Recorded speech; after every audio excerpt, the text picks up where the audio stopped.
Good afternoon, everybody. My name is Kristy Masella. I'm a Jurrumbal Murray First Nations Australia from Central Queensland. This is not my country, so I'll do an acknowledgement rather than a welcome. We are on the beautiful lands and waters of the Ganu people of the Eora Nation. I pay my respects to them, the elders past, present and emerging, and acknowledge the continuing connection they have to these lands and waters and skies, and celebrate the wonderful achievements that they continue to make on these lands. Thank you. Thanks so much, Kristy. We have a very lively panel this afternoon, so I don't think we'll have any trouble filling in half an hour or so chatting. And so we have lovely Kristy, who you just met, Kristy Osella, who runs the Aboriginal Employment Service. So she deals, of course, across the board with encouraging Aboriginal employment. And we have the feisty and fabulous Cecilia Alfonso. And Cecilia runs the Art Centre at Inendamu, about 300 kilometres west of Alice Springs, and has done so for 22 years. And then we have Toby Osmond, who works very hard at his fabulous art gallery, Yaama in Moree, has done so for a number of years. And of course, it's great to be here for us today at ISPT. Thank you, Holly, and your colleagues, because this is a space that we curate. And we do different shows here every 3 months or so. And it's with the idea of the 3,000 clients who work in these buildings can see different artworks coming through. And in the last 18 months or so, there's been a focus largely on Indigenous art. And we've done other things as well. We've had the More and Photographic Art Award here, which we've run together with photographic workshops for kids. And we've had the rock art project that we did. We've done a fantastic underwater oceans looking at marine debris, and the list goes on and on. We've had the National Art School graduate show here for months on end. So it's a great way to keep this space so dynamic. Anyhow, first I just thought we have such interesting characters here, and I wanted to tie this down specifically to obviously the ethical production of Aboriginal art, to talk about Aboriginal art generally and how it is produced, disseminated, and of course we've got the perfect people for this because Cecilia runs a very successful art centre, so she works on country. Toby, as an art dealer, obviously distributes art and promotes art, and of course having someone like Kristy here who works across the board with Aboriginal employment, it's fantastic to have all of you. So Cecilia, could I just start with you? I just wanted to ask you a question. You live 300 kilometres northwest of Alice Springs. You're a Chilean Australian, you have several degrees, you have a master's degree in arts administration, you've lived in New York, you've lived in Hong Kong, you've lived all over the world. 22 years ago, what possessed you to drive 300 kilometres northwest and start working in an Aboriginal Arts Centre? What was the aha moment? How did that all happen? Hello? Okay, well obviously I have lived all over the world. I'm a big traveller. Working.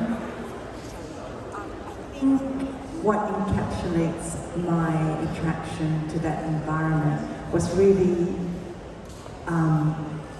I realised at some point that I was living my life searching for that God's must be crazy moment, because I watched that film when I was in high school. And so I also lived in Africa for a year, and I think I wanted to be very involved in the arts, so I did pursue my master's in art administration, and then I was lucky to get a job working in a print gallery, in an Indigenous print gallery in Darlinghurst, which gave me a really good oversight of the diversity and the different mediums and the importance of story and the importance of country, because we were dealing with Indigenous prints from all around Australia. So I had this connection to, I started connecting with art centres. I didn't know that art centres existed. And even until after I got the job working for a remote Indigenous art centre, I didn't, it was very random. I realised that I landed in working for a model that was Aboriginal owned and governed, and it was ethical, because I think people don't realise that those little enterprises, there's lots of different ways of sourcing Aboriginal art, and I kind of tumbled into, the ethical of the industry. And so that was one of the great appeals of at that time getting the work experience, I guess. Is that right? Yeah, so I was interested in working in Aboriginal art, and then it went through my working with prints. I realised that I couldn't go and work directly with the artists and live in a remote community. And I just found it, I was just drawn to it. I had kind of worked in Africa, and I thought, when I go back to Australia, I want to work with Aboriginal art, And Kristy, what about you? So you've had a pretty extraordinary career. You started as a young girl in Rockhampton, I believe, and then you've gone on and you've had great success with achieving several degrees, including a master's in legal studies associated with human rights law. Is that correct? And actually, I was reading about this, and I thought this was incredible, that you've been named one of Australia's top 100 most influential women by both the Financial Review and Westpac, which is a great accolade. And so, what sort of led you off at the start of things to get involved in Aboriginal employment and Aboriginal affairs generally? Very, very easy decision for me. Being an Aboriginal woman from a wonderful, loving, strong Aboriginal community in Rockhampton, I saw there was a lot of disadvantage in my community, and so always had a beautiful fire in my belly for social justice and making sure, as part of my social and cultural responsibilities back to my community, that I had to also make sure that we all move forward, that we had to work together and actually address the disadvantage. So social justice for me was always my passion.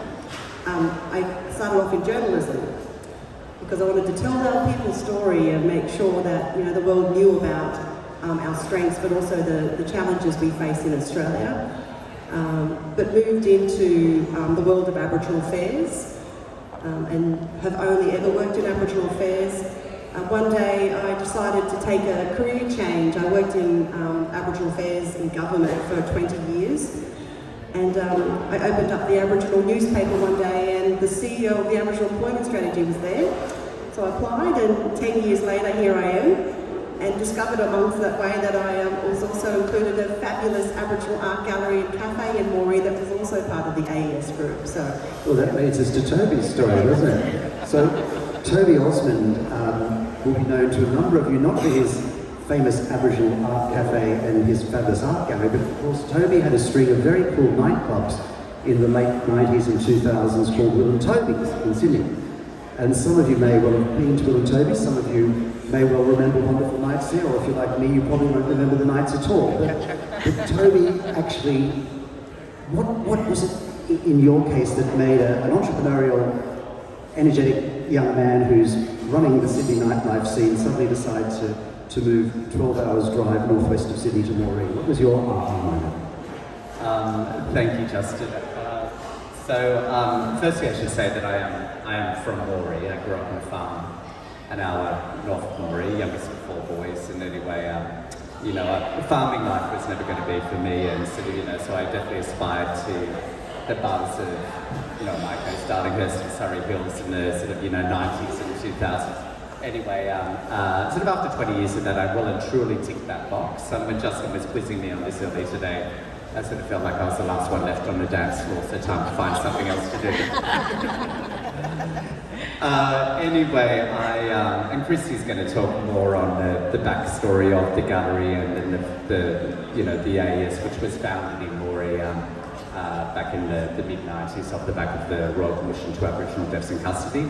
But anyway, that brought us to the early days of Yaama Ganu, and they were looking for... Yaama Ganu is the name of your art gallery. It's the name of the gallery. So the Yaama Ganu Centre, which is a gallery, which is the Aboriginal gallery, only working with Aboriginal-owned and operated art centres, and also a wonderful cafe or gallery cafe where we are employed from the local Gamilaroi community. We've had sort of well over 100 staff through the cafe in my time there, which has been enormously successful and really empowering. And in the early days of myself having such a strong hospitality background, those skills were used, were important in training up the local mob. And then now, what's wonderful is that the guys do such a fantastic job there that I sort of rarely get a look in the cafe, and then they might get me to clean a toilet or mop a floor or something like that. But most of it's my unique, isn't it? It's a unique idea to actually have an Aboriginal art gallery adjacent to an Aboriginal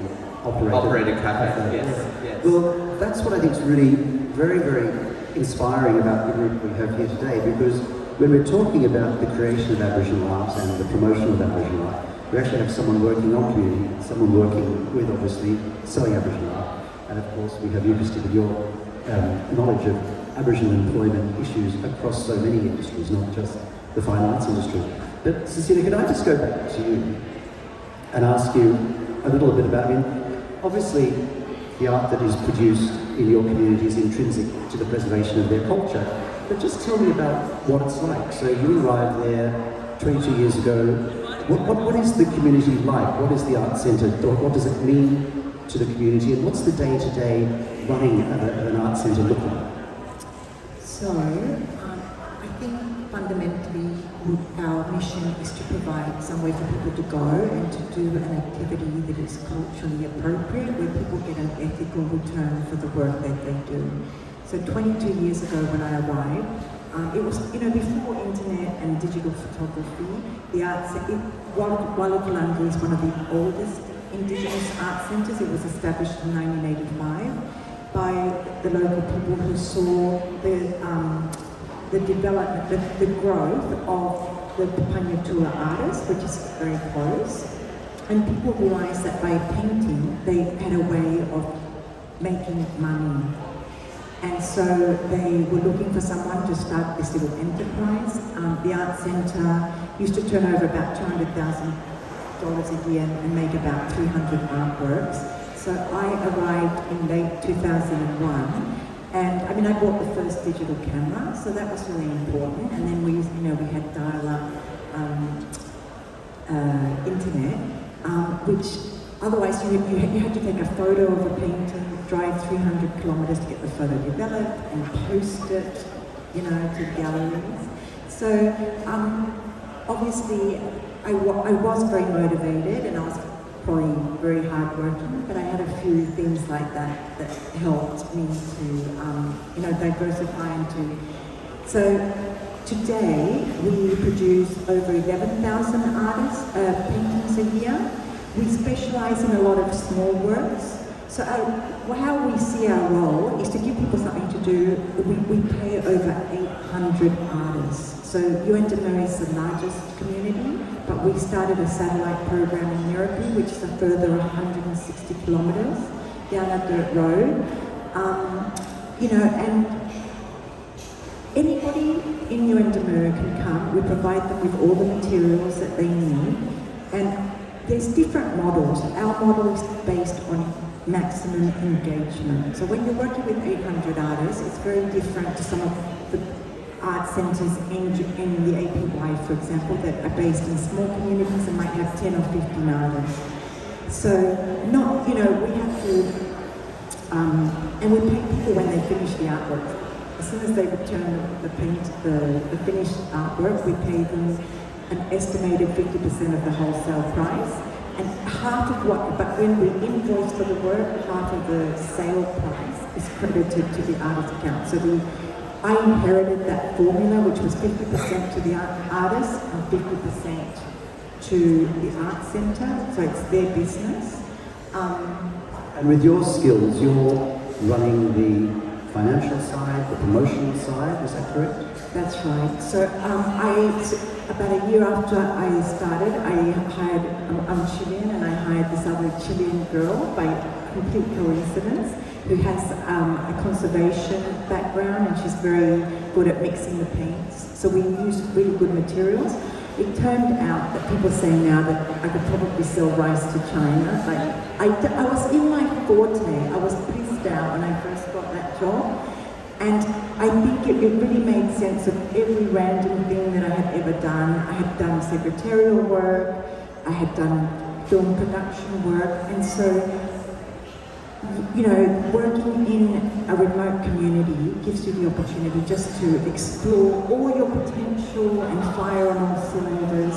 But I was really fired up, and I was passionate about being in the arts in a way that I could make a concrete difference in people's daily life by giving them somewhere to go in a place of disadvantage and chronic unemployment, and giving people something that's culturally appropriate and meaningful to do. It must get pretty busy in that art centre, and with people and dogs and... So the girl that I work with, she's dog mad, and so we do have a lot of dogs. I mean, there are a lot of dogs, so we've developed a whole bunch of programs. I mean, we're not for profit, but one thing, I was very naive, and you know, when I started, and I didn't realise that this is not for profit, but not for profit doesn't mean not for money. So what I decided very early on was that we would run a strong business, and if we had a successful business, it would give us opportunities to run a whole range of products and to engage with more people. And I had a gift for selling art, which was lucky, but I was passionate about the social aspect. And tell me, if you're producing 9,000 works a year, did you say? How do you sell those? Obviously people like Toby will have exhibitions, you have exhibitions. How else are those works sold?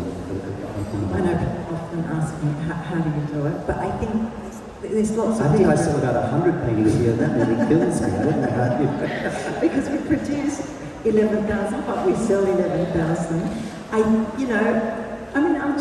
love my job, so continuity and long-term relationships with many outlets. Keeping the price reasonable, so we want people to look at the painting and say, wow, I like that. Oh, and I can afford it too. And so in some ways we're like the IKEA of Aboriginal art, where we have a good product and an ethical product, and we keep it priced to move, because my job is to be able to afford to hand out another canvas. Of course.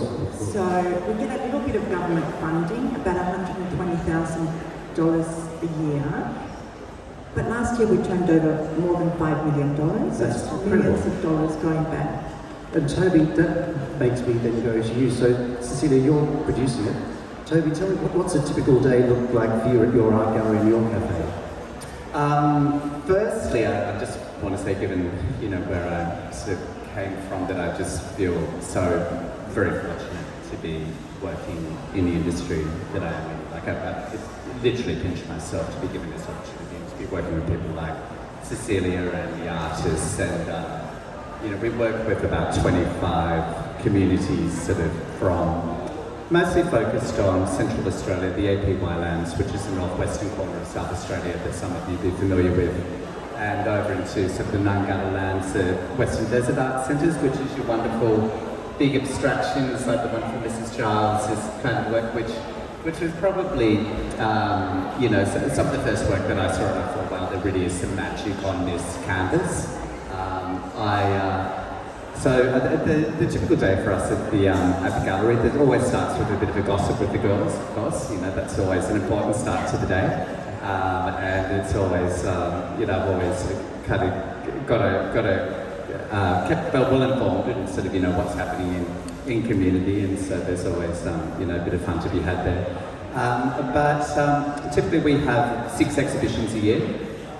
We also have a very strong stockroom. Being up in Moree, we've got fortunate enough to have a wonderful big space, sort of we're not working out of a broom closet. There's sort of so many city galleries, that's what their stockroom might look like. So it is, we do sell a lot. We are one of the biggest sellers in biggest selling sort of, ethical Aboriginal art galleries in the country.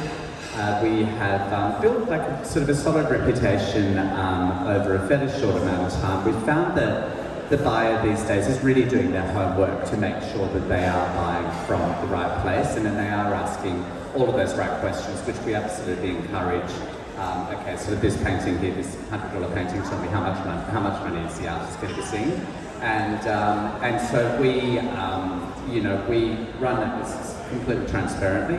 I actually do say that people, look, at the galleries can't answer these questions. You really shouldn't be buying from them. And the whole AES actually started in Moree, didn't it? Yeah. So, Kristy, could you tell me about that story, the Aboriginal Employment Service starting in your town, which is an interesting link? Absolutely. So Moree is the AES heartland. We have 60 offices around the country today. But Dick Estons, who was a non-Indigenous cotton farmer from Moree, and one of the local Aboriginal elders, Uncle Lyle Munro Senior, realised in Moree that there was, I think it was over 45% Aboriginal unemployment in Moree. There was a lot of racism in Moree. There was a lot of tension between the Aboriginal and non-Aboriginal community. So these two community leaders decided to put their heads together and said, we have a problem, and as leaders of our community, we need to find a solution for this community. So there came the Aboriginal Employment Strategy, where we set up a local office run by local Aboriginal people. And you know, yes, we are a recruitment company, but at heart we're a relationship company. So we connected community with employers and provided the support around making sure the local people had the skills and capabilities in order to secure and get a job and do well at the job, and then work with the employer to understand, you know, what was the types of things they needed to be aware of, whether it was cultural protocols, whether it was around types of disadvantage that the Moree Aboriginal community in particular were experienced, and they needed to operate the workplace in a way that was respectful, but also have a level of cultural competency in working with local Aboriginal people. And from there, we have grown, and we support over 1,000 Aboriginal and Torres Strait Islander people into jobs every year, including young people into traineeships and apprenticeships. And absolutely fantastic that I get to work across every area in Aboriginal employment, including supporting Aboriginal people in remote communities to stay on country, as we say, in their own communities, and have the ability where in some communities there are no jobs, there is no local economy. So instead of moving people off their traditional lands, having art centres where people can stay, practice culture and actually earn an income, that's the AES's investment in supporting jobs in community. So tell me about yesterday. That sounded really inspiring when we spoke earlier. We had our trainee graduation yesterday. So 45 young Aboriginal people graduated. They completed all sorts of different qualifications. Some specialised in Aboriginal health, and all of which have secured full-time employment in local Aboriginal medical services in their local communities or area health services. Some are aspiring to become qualified nurses and go on to university studies. Others are working in project management in construction, or working for some of our top-tier corporates in Sydney in business administration as well. So a really great way for us to support young people develop career pathways while they're at school. They can complete a school-based traineeship and then transition with an industry-recognised qualification, paid work experience, and usually always get offered a job by their host employer. So how do, when you deal across such a wide range of employment opportunities and options, be it construction, be it health, apprenticeships in all sorts of different trades, how do the art centres fit into what you're doing? Is that quite a big part of the Aboriginal employment strategy, supporting art centres? Purely from the fact that whilst we don't have a direct relationship other than through Toby and Cecilia and other art centres, again, by virtue of using our connections in the employment world, we work with Tier 1, Tier 2 companies in Australia, very wealthy national and international companies. By promoting the ethical sale of Aboriginal art, often in fabulous buildings like this, you'll see artworks in foyers like this. As I said, it allows local Aboriginal people in remote communities to stay on country and earn an income to survive. And you talked about these tangible impacts. Toby, tell me, and you also touched on racism in Moree, which is obviously a delicate subject, but Toby, tell me, how did it work for you? How did you see tangible impacts within the local community when you set up your art gallery and when you started working there? What happened as a result of your art gallery? Historically, a lot of with Maori, there, a lot of you be familiar with the freedom rides led by Charlie Perkins back in the late 60s, and so Maori being a small town but with a lot of industry, it is sort of the biggest agricultural shire, the biggest agricultural output in the country. So historically, in simple terms, it sort of has been known as a bit of a town where there is that huge divide between, sort of the wealthy farming community and the Aboriginal community in many ways. So there was, what's been the significance of, what we've done at Yaama, sort of, we're right at the beginning of the main street, you come over the bridge, you see the big white building, and then you go in, and I really do try and stay behind the scenes and then push the staff to the front, which they do very well. And so you see people thinking, oh gee, okay, this is it instantly softens that, so there's preconceived ideas that people have had of the town in the past. Maori does have a really large Aboriginal population. I'm not sure what it would be at least, 1,000 people, maybe a couple of thousand people, which is great. And even just in my lifetime, sort of, I can remember as a kid, sort of, when your mother get you all dressed up to go into town to the shops on a Saturday morning from the farm. You would not see an Aboriginal person working on a main street in Maori. They were generally kept in additions and that kind of thing. But then now, there is, it's so integrated in the community, working in areas like teaching and nursing, as Kristy said.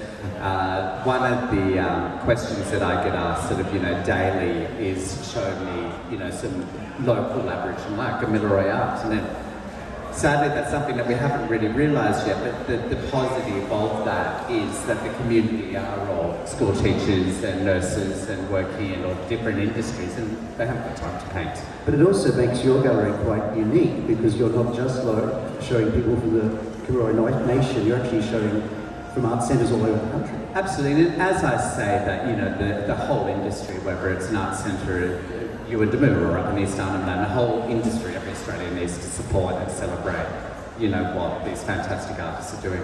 There's just one comment that I wanted to make when you were speaking to Kristy earlier, is that these small communities, the sale of art represents the only non-welfare revenue stream going back into these communities. So I take that position very seriously, as I realise that, sort of it might just look like a beautiful painting to someone, but it literally is putting food on people's tables and shirts on people's backs. So it's hugely significant. That's brilliant. So, on another note, I must say that my encounters with Aboriginal people, I've always found they have great senses of humour, and you must often come across amusing situations that happen as well, amongst all the worthy work you do. Cecilia, you've been living there for 22 years. I mean, I'm not going to ask you for your biggest blooper moment, I'm not suggesting that, but you must have some really quite fun stories to tell about encounters and things that have happened. I think one of the best things about this job is that there is never a dull moment. There's always too much to do, and look, I was very privileged to have worked very closely with First Contact artists, the establishing artists. Most of them grew up traditionally and were grown up before they ever saw a white person, so I think a lot of people don't realise how recent that contact is. And I mean, with Patty Stewart, like when I arrived, there was this old man who was the chairperson, and on my first day there, even though I'd had interactions with Indigenous people in Sydney, when Patty Stewart called me over, I had just arrived and I was with the girl that I was replacing, and I was talking to her, and then this old man beckoned me over, and I thought a lot of hesitation, and I was quite nervous, like I didn't know what to do, and I suppose and then I looked at this girl and she said, go and talk to him, and I went and sat down next to him, and he spoke pidgin English, and it took me a while for my ear to come accustomed to it, so it sounded like, oh, like that, and I was like, I had to ask him, right? And then I made out that he said to me, we picked you, we picked you, and Anyway, and so that was kind of my opening into realizing that he was the artist, but he was also my boss and my employer. He was the chairman of the board. And yeah, it was a really revelatory moment for me. And they gave you were given a skin name? And then I was given a skin name. So he turned to one of the women and said, she needs a skin name. So Betsy Lewis and Judy Watson made me a Napangadi, which made me their sister. And they give you a skin name for many reasons. I think mainly because it's easier for them to remember your name. But it does give you a place in that, in that community. It means that you're related somehow to everyone. I didn't go out to Yurandamu, to look for a family. I always say, no thanks, I already had a dysfunctional family of my own. But I did fall in love with the people and the place. And then I also found myself driving a pickup truck literally with women with crowbars in the back as the sun was setting, kind of hurtling through the countryside. And, after a day hunting with kangaroos and the setting sun, and it's the landscape is so beautiful, and I would just think, oh my God, it's like I've died and I'm in my dream, where the women would like spontaneously start singing if you passed some place. It's not everybody's cup of tea. It's very challenging, but it was it was hard for me to break into the arts, and I managed to do it in a way where I thought I found my bliss, Yes, you found your bliss, exactly. Kristy, what about you? What was some of the uplifting or amusing encounters and things that happened in your world? Well, in working in Aboriginal social justice, it's a pretty tough gig, but luckily there's so much joy and strength and humour in our communities. That's what gets us through. But I'll give an art-related example. Worked in, Indigenous rights. My first exposure to art was through Toby and the Yaama, Ganu and Maureen. And I remember being in the stock room and I put my glasses on and Toby was giving me my education in art and the artists and techniques, and I saw this most amazing artwork on the table and I put my glasses on and I said, Toby, there's a dog footprint on this artwork. And there was a bit of mud and a bit of dog hair and, and the fact that this was a $10,000 piece of artwork, it was the reality where this artwork has come from a remote Aboriginal community where people are painting on country, on the ground, with dogs and children and everything around it, and I thought, well, wow, what a great story where you can actually see the dog footprint on this $10,000 piece of artwork and a bit of dog hair kind of rolled into the paint. So. And Toby being Toby, no doubt said, oh, that makes it a really important piece by that particular artist, right? You must buy that one. Yeah. And Toby, what about you? What would be something that you'd say has been uplifting in your art? Just confirming what Kristy said, there's always been a joke with Central Desert art that it's not an authentic painting unless it has dog hair in it. Yurandamu, where Cecilia is, so there's a population of about 800, but I think it's something like 4,000 dogs, is there? So it's, and there are all these fat, happy dogs, and they make these wonderful products to look after the dogs. One of the real privileges of the job is that I get to travel a lot. I get to spend a lot of time up on country. I've visited Yurandamu a few times. Way out into like a lot of time on Matu country, which is what we would think of as the Pilbara, and I guess I didn't. You see it as a real privilege getting to visit these places, and the elders of the community. The words constantly coming out of your mouth saying thank you for letting me be here, because it's quite palpable, that feeling that it is country that does not belong to us. It belongs to these people. So it's it's a real privilege. But as well as time spent in country, there has been some fun trips exhibiting, and then I'm reminded of a time when we exhibited in San Francisco, and we took Cecilia's boss and chairman, Otto Sims, with us. And then Otto, who's a real character, a cowboy. You have to remember that a lot of the men out on country that were originally stockmen, and as black, and a big 10-gallon hat and a pressed up sort of shirt, and then we're at this exhibiting at this art fair in San Francisco, and then all these old San Franciscan dames, you know, were all sort of trailing around after Otto, like, Otto, and then, anyway, unknown to us, there was a lady by the name of Dolby, and then somebody said, oh, you know that woman over there that Otto's got wrapped around his finger is the wealthiest woman on the west coast of the US. And then, anyway, so her husband was a man named Ray Dolby, and anyway, they just charmed the socks of them, and then before we sort of, know it, she's like, oh, look, Otto must deliver the painting to my house, and, anyway, so pretty fun. The extremes are from Yuendamu to, the Dolby Mansion. The Dolby Mansion, Otto opened all of those doors for us, So tell me, in conclusion, so what's your vision? Like, what would you like to happen as a result of all the good works that you guys do in promoting Aboriginal art ethically all over the world? And you're off to Germany next week, aren't you, Cecilia, to do a big show? What's your vision? What would you like?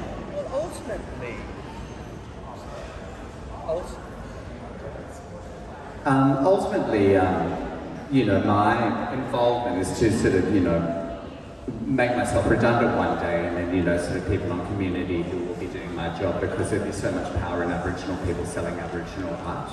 I hope I'm there for a lot longer.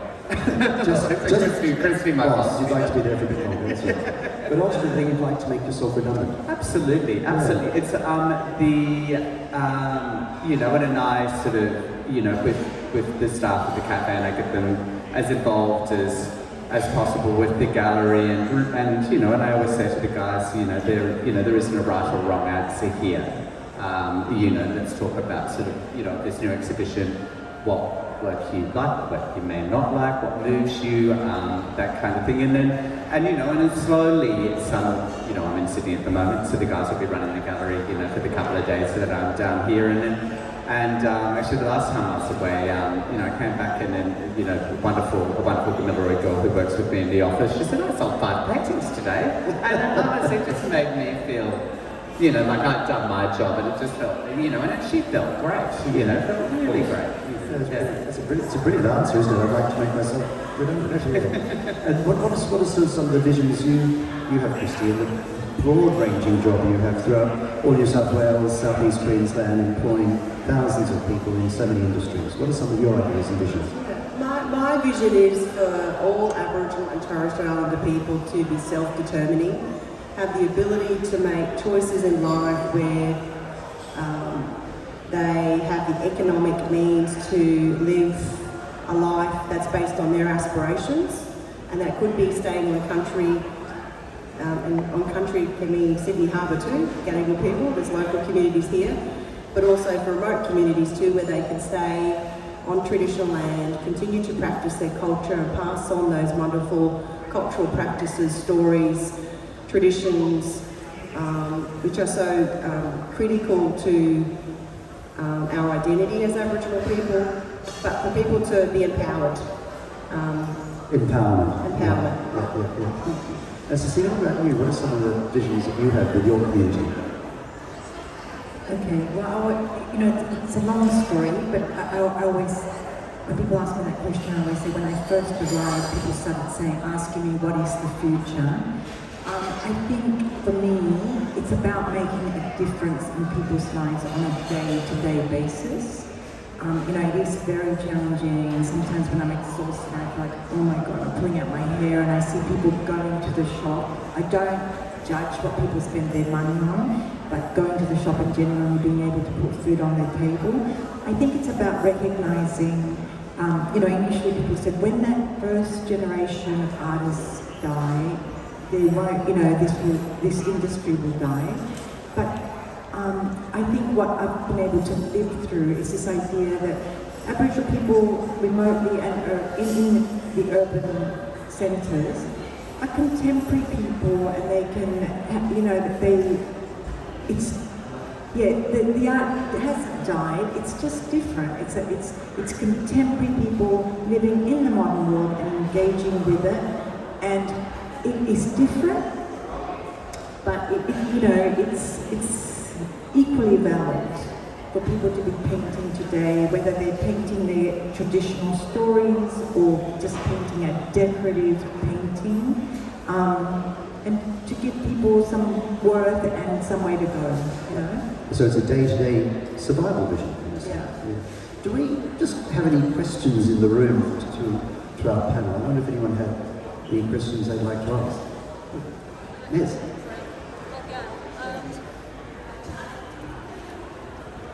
I think in our industry, one thing that we get asked a lot is how to buy art ethically, what to look for. Do you have any, pointers, for what you're looking for when you're buying Indigenous art and else you don't?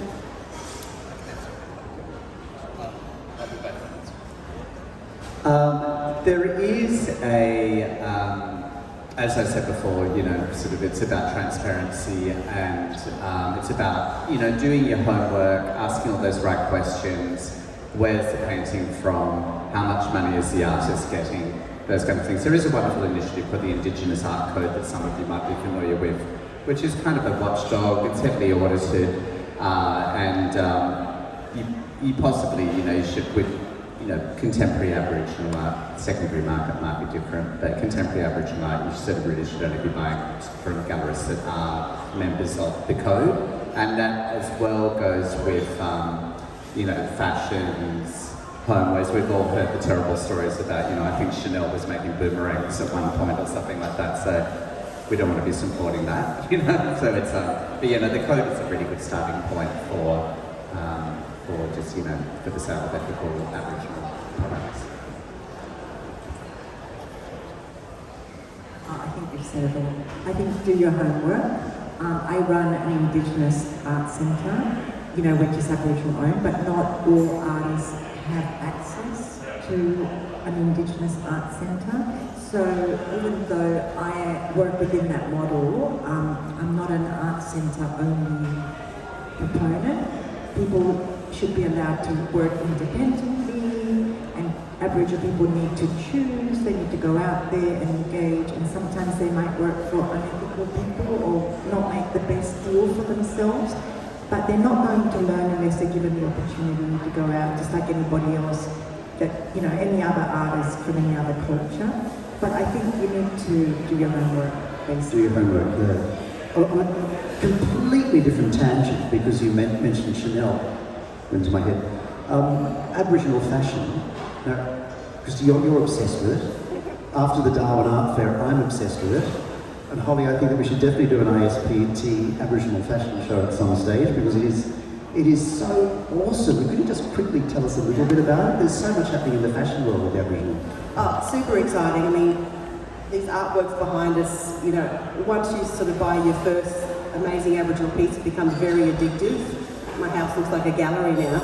But same with Indigenous fashion, and I think we call it wearable art now. And there's such a great way if you want to support local Aboriginal businesses and contemporary Aboriginal businesses. Fashion is a fantastic way to do that now. So there are an amazing number of local Aboriginal fashion designers who sell online. Again, you know, you can see who's reputable by doing your homework, who are they connected with, but there's some amazing, beautiful pieces you can invest in. As I was saying, I bought a necklace from a Tasmania Aboriginal community the other day made out of kelp. It was just superb. To beautiful screen printed fabrics, to fabulous earrings and jewellery, and made a shell and all sorts of wonderful. So I encourage you to invest if your fashion is your thing. I think so. Actually, I was up at the Darwin Art Awards, the Telstra Art Awards in August, and this show stealer theme was the fashion awards. They're fantastic. A little spruik, there's an amazing Aboriginal art markets at the international terminal here at the Rock. So keep your eye out for that. You'll get fabulous prints, fabrics, artworks and jewellery. And speaking of artworks, if any of you would like to have a tour of the artworks with Cecilia or Toby, please do so, and you might enjoy speaking to Kristy about anything to do with Aboriginal employment issues. Are there any other questions before we wrap up? Serena. Just wanted to ask how far the gallery reaches, like with the sales. Is it mainly national? Does it go internationally? What are the clients like for you? We had a fantastic sale to Norway this morning. I don't think I've ever sold anything So to you Norway. should stay out of that gallery more often, Toby. We do, definitely national. Being in Maury, I think people sort of are quite surprised to see a gallery of that standard sort of out in a small country town like that, but it all makes sense with the employment aspect that we've discussed earlier. Look, things like marketing tools like Instagram and things like that are incredibly valuable for gallerists. We sell extensively all around the world. I mean, there is some really interesting little hotspots. The east coast of the US is very strong at the moment. We sort of have work going there a lot, and then there's sort of interesting little pockets. And the French have always been huge fans of, probably more of the abstract sort of Western desert work as opposed to your climate. Could perhaps you and Cecilia, just while we're here, tell us about one or two of these pictures that we found? Julie Robertson, this is, did you want to speak about Julie? So this is Julie Robertson. Julie won the Telstra Painting Award this year, which is sort of the biggest Aboriginal art prize, actually one of the biggest art prizes in the country. I think Telstra and the Archibald are sort of hand in hand as far as the cash prize. But did you want to talk about Julie a bit? The second canvas from the premiere. Okay, well, one thing is that Julie grew up watching her mother, Dorothy Napangadi, painting, and that's very important as far as the future. Is one thing that I've realised is that once the older people die, and unfortunately Dorothy died tragically and prematurely in a car accident, when the space is there, the younger people do step up and fill the roles. And Julie and her sister Sabrina are incredible artists, and so they weren't really painting that much until their mother passed away. And Julie has painted Minamina, which is a sacred site far west of Yuendamu, near Mackay, and it's a salt lake. So in the dream time, when the world was being created, Napangadi women travelled west, doing ceremony and dancing and creating the features of the landscape, and they ended up at this sacred salt lake. And she won the painting prize, which her mother won in about 2000, I think. She won the same prize, and so It's a very beautiful work. yeah, it's a really subtle, very elegant work which depicts a crinkly, hot salt lake. And any other works here you'd like to mention, Cecilia? They're not worried. No, not one. When we were working with Nina and Mez and myself, were working on putting this work together, we chose work from different communities just to represent sort of, stylistically how that changes from, sort of say up in the north, the central desert to the APY. This Sonia Carter work behind us, which is from an art centre called Mankashar, which is at Fitzroy Crossing, and it's a beautiful story. So the painting is called Matawari, which is the local mob believe that the rainbow serpent, you'd all be familiar with the creation story of as she made her way through the desert, and the trees grew and the animals came and that kind of thing. And so when she finished her job, which was creation, she resides in a river that runs through Fitzroy Crossing there. So that particular part of the river is particularly abundant in barramundi and that kind of thing, which you can make out in this painting. Actually, each of the artists here, they're all very senior artists. Some of them have sadly passed just in recent years. Just one other artist that I wanted to point out was Bob Gibson, his second from the end there. Bob's having a terrific year. He had a solo show in New York, which went very well, and he's being spruiked by, so there's big, some big, very big names in the industry who are all sort of, trying to get Bob exclusively at the moment, but fortunately. That's fantastic for you to have his work. Yeah, no. And then Bob is, He's a really interesting guy. He paints from an art centre called Jalili, which is in a community called Jukala on the WA Northern Territory border, or at least very close. And so you're already painting from one of the most remote artist communities in the world. And Bob lives he lives mostly as a recluse about an hour's drive away from Jukala. And the story is, and this is the work that he's producing, the story is that he will sort of, drive into the art centre every 3 or 4 weeks, leave the car running out the front, drop off finished work, pick up more materials, and he's off again. And that just one story I wanted to share quickly about Bob. I think since some of the old ladies have started to pass, the Western desert women are kind of formidable. And I think, shy little Bob was a bit intimidated by these ladies. And then as they're starting to pass on, he started to spend more time painting from the studio. And I was speaking to the studio coordinator at Jalili recently, and she's explaining his processes to me. So apparently on any given day at the art centre, they allocate 2 packets of Arnott's biscuits. It's always endless cups of tea to like hundreds of cups of tea, and then the bickies. But when Bob's there, they do about 10 packets of biscuits. So Bob, all up in his head, and he's storming around the studio, sort of biscuit, too much sugar.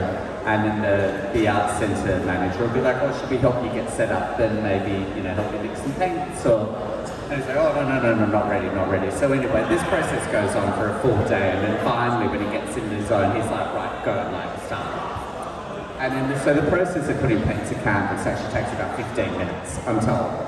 But it takes him all day to get there. There's a lot of biscuits in between. I know, and I feel like you can see a lot of those biscuits, but a lot of that kind of energy on the canvas, that movement, and but yeah, no, we have sold a lot of Bob's work over the last couple of years. Yeah. Well, thank you so much. Thank you so much. I think it's been wonderful talking to you too, Kristy Masella, and Cecilia, Alfonso, and Toby Osmond. I knew with these 3 we wouldn't have any trouble filling in 45 minutes. I think we've covered a lot of territory. And special thanks to Nez and to Nina, my colleagues, who have helped set up this exhibition and continue to do such an amazing job in curating this space with me. And please, there's some beautiful sandwiches and sticky buns and healthy looking drinks, so please help yourself something to eat, and please feel free to chat to any of us afterwards. And thank you very much for coming along. I think it's been a really fascinating talk. Thank you to all.